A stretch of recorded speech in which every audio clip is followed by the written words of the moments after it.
All right, let's talk about one of the most critical skills for any embedded engineer today, low power design, specifically on STM32 microcontrollers.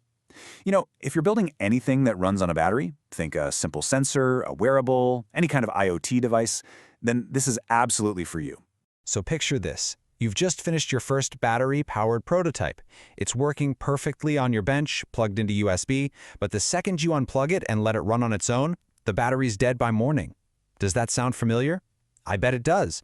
It's a super common story, and the culprit is almost always a power-hungry design. But here's the good news. This is a totally solvable problem. And the solution? Well, it all starts with this one fundamental principle. This is really the golden rule of low-power design, so burn this into your brain. The most energy-efficient system is the one that spends the most time in the lowest possible power state. So your main goal isn't just about making your active code run fast. No, it's about keeping that microcontroller asleep for as long as you possibly can. Okay, so here's our game plan. We're going to kick things off with why this matters so much. Then we'll dive into the STM32's power-saving playbook. We'll talk about tuning your clocks and peripherals, getting the firmware loop right, and, this is a big one, how to actually measure your results instead of just guessing. And we'll wrap it all up with some key takeaways and common mistakes to watch out for. All right, first things first. Why are we so obsessed with saving a few microamps here and there? Well, in the world of IoT, wearables, and remote sensors, power isn't just some nice-to-have feature. It's literally the foundation of the entire product. I mean, think about it. Shaving off just a few microamps can directly translate to months or even years of extra battery life. That means lower maintenance costs, right? Nobody wants to be the person who has to change the batteries in thousands of deployed sensors. It also lets you build smaller stuff because you can get away with a smaller battery. And hey, let's not forget, using less energy is just plain better for the environment. It's a win-win-win. Okay, let's get into the nitty-gritty of the hardware. The big secret to getting that multi-year battery life? It's realizing that your device is probably going to be doing absolutely nothing for like 99.9% of the time. And the cool thing is, STM32 microcontrollers are designed exactly for this reality. They give you this whole toolbox of low-power modes to work with. And this quote from ST's own documentation really hits the nail on the head. There's no magic, one-size-fits-all, best low-power mode. It's always an engineering trade-off. You're constantly playing this balancing act between how much power you're saving, how fast you can wake up, and which parts of the chip you need to keep alive. And this table, wow, this really drives that point home. Just look at the numbers. The power consumption drops off a cliff as you go into these deeper sleep states. We're talking going from milliamps in sleep mode down to just over a microamp in stop 2, and then all the way down into the nanoamp range for standby and shutdown. That's an absolutely massive range. And the main things you're trading off here are your wake-up time and whether or not your data and RAM sticks around. So, let's start with the first one, sleep mode. The best way to think of this is like a really light nap. The CPU core itself stops, which saves a bit of power, but pretty much everything else, all the peripherals, all the clocks, they're still wide awake and running. This is perfect for when you just need a super quick power save and have to wake up instantly, like within a few clock cycles, to handle something without any delay. Next up is stop mode. Now, this is more like a deep sleep, and honestly, this is the real workhorse for most IoT applications. In this mode, all the high-speed clocks get shut down, which leads to huge power savings. We're talking microamps now, not milliamps. And the crucial part, your SRAM and all your registers hold their values. So when you wake up, you can pick up right where you left off. That is incredibly useful. And finally, we've got standby and shutdown. Think of these as full-on hibernation. The main power supply to the core gets turned off and your power consumption plummets down into the nanoamp range. It's amazing, but there's a big trade-off. When you wake up from these modes, it's basically like a full system reset. Your program starts over from the very beginning and you lose everything in RAM, unless you've been clever and saved some state in the special backup registers. Okay, so we've got a handle on how to save power when the chip is asleep. But what about those brief moments when it's actually awake and doing work? It turns out optimizing this active phase is just as important. And this brings us to a really cool but kind of counterintuitive strategy called race to sleep.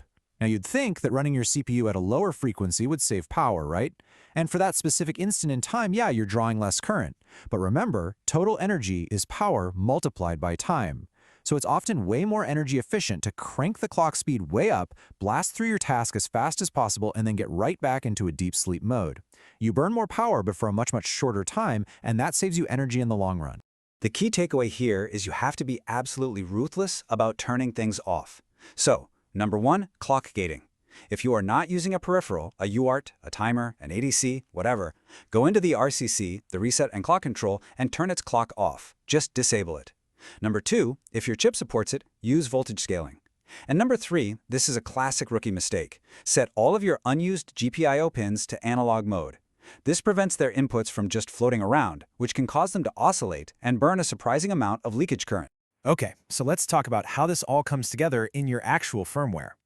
To really take advantage of these awesome hardware features, you pretty much have to ditch the old-school way of writing code and fully embrace an event-driven design. And this comparison shows you everything you need to know. On the left, you've got the inefficient polling loop. That while one loop, it's an absolute battery killer. The CPU is just spinning in circles, constantly checking a condition, burning power for absolutely no reason. But look at the right side, the efficient, interrupt-driven way. The main loop does almost nothing. It just puts the MCU into stop mode and waits. The system only wakes up when a real hardware interrupt happens, it does its job, and then boom, right back to sleep. So what can actually wake the MCU up?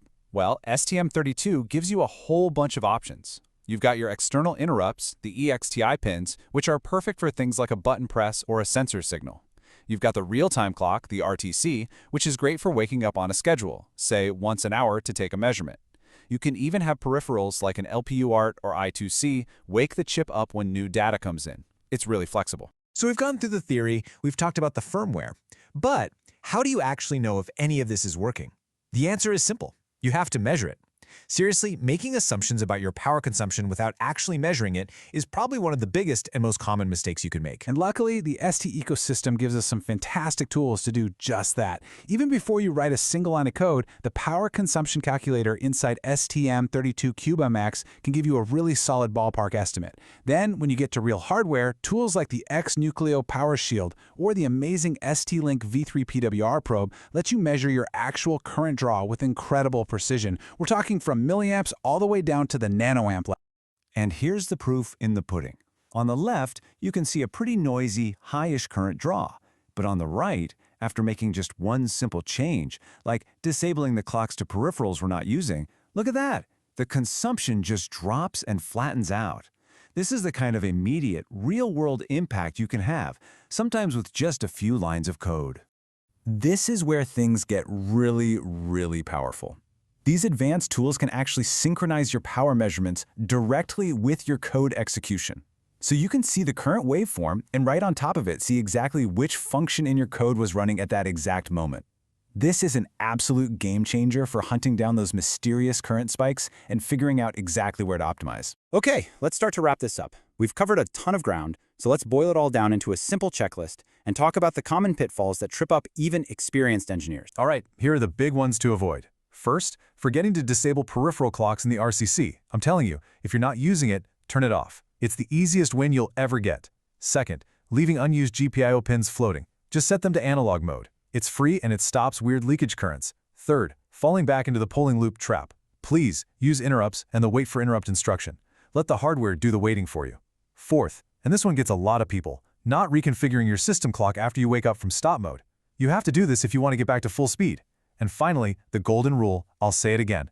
Measure, don't guess. That power profiler is your new best friend. So I'll leave you with this one final thought for your next project. You already know your code is idle 99% of the time, just waiting around for something to happen. The real question is your MCU? The key to unlocking incredible battery life is making sure that when your code is doing nothing, your hardware is doing nothing too. If you like this one, the YouTube algorithm says you're gonna love my other videos, so go check them out.